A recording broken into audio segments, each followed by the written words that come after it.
Welcome to Samba Samba. Enjoy the video. In this video, I will explain how to replace a window motor. Before starting, always prioritize safety by disconnecting your vehicle's negative battery terminal. You will need common hand tools such as a Phillips head screwdriver, a flat blade screwdriver, a 10mm socket, and a trim removal tool.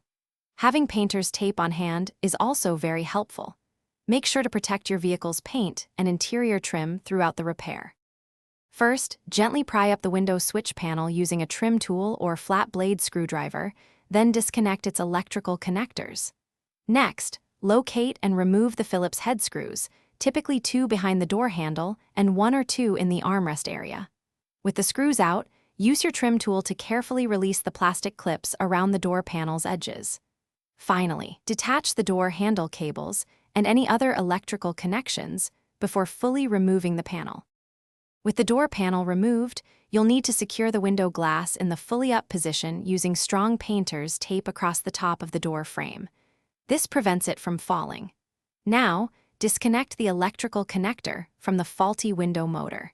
Using a 10mm socket, remove the bolts that secure the entire window motor and regulator assembly to the door.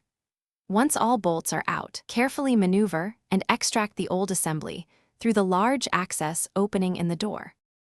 Now, install your new window motor and regulator assembly, securing it with all the 10mm bolts.